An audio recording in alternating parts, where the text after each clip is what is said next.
Hi friends, I am Dr. Guruvareddy from Sunshine Hospitals, Hyderabad. Today is 4th July 2020. I got my son-in-law, Dr. Kushal, who is also an orthopedic surgeon working with me. As I speak to you now, we have 200 COVID positive patients in our both hospitals in Hyderabad. So today's discussion will be covered under these headings. Where are we? Definitely April, May and June the cases have been spiking and it's going to be a upward surge only. And how bad is the situation? Numbers are swelling, yes, but the recovery rate is also very good. It's 75%, better than many other countries outside, in fact better than Italy and some parts of the US also. The death rate is very low, almost roughly 3%. Yeah, let us now know some facts about the testing. Do I need a prescription to get tested? The answer is definitely yes. If you have some symptoms, consult your doctor and that doctor should be able to prescribe you the test, then only the test should be done. Next question, how test is done and when can I expect the result? This is the swab and the test is done by oropharyngeal or nasopharyngeal. Normally the test should come back in 6 hours, but now so many people are getting the test done. Now it is taking 24 to 48 hours. One has to wait. Another common doubt, I got exposed but I don't have any symptoms. Do I need to test myself? In ideal world, the answer is yes, you should test yourself. If you are exposed but you do not have any symptoms, consider that you are positive, isolate yourself from the community and the family and see for 1 week. After 1 week, if you don't have any symptoms, that means the incubation period is over and 80% of the time you have not got the bug. But in this 1 week, if you develop any symptoms, it is your responsibility to go and get tested. A lot of people ask, once I get negative, am I all right? No. The false negatives are almost 20 to 30%. So, if the test comes negative, but if you are still having symptoms, it is imperative that you should get one more test done within the span of 1 week. Does everyone need hospitalization? The simple answer is a big no. Why? Because 40% of those infected are only asymptomatic. That means they will never know that they had the condition. There won't be any fever, dry cough, breathlessness, nothing. The virus will come and go, the body's defense will take care.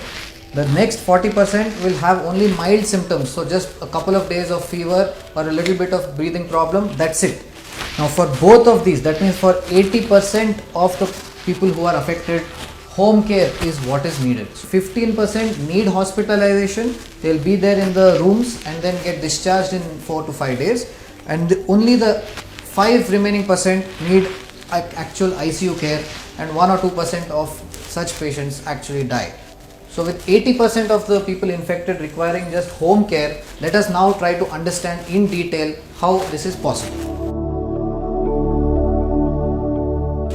Let me tell you, 80% of the people who got infected by coronavirus do not need hospitalization.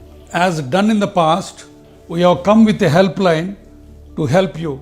Our number is 733 1111 430.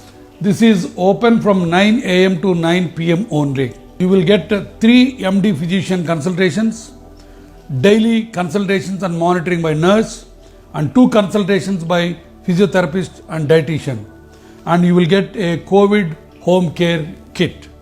Now this is the COVID home care kit.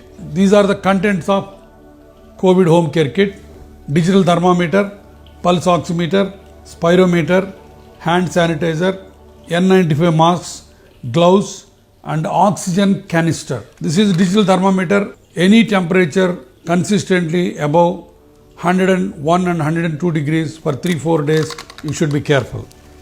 And now this is the pulse oximeter. No nail polish and index finger, and press the button and stay for 30 seconds and it can read the saturations. We got a spirometer. This means basically to increase your lung breathing capacity. Physiotherapist will help you how to do this.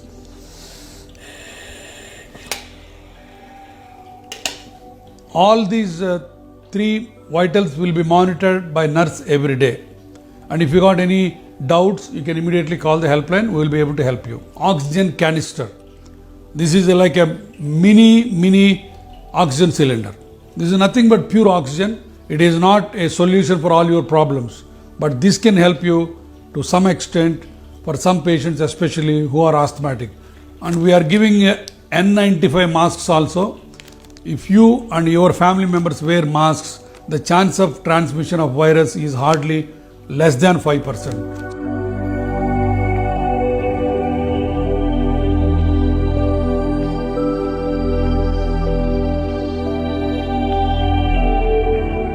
Lot of people have got doubts, when should we need hospitalization and what are the warning signs? Number one, if the fever is more than 101 degrees, not going down for 5 days or increasing, and cough is increasing, this is a warning sign 1.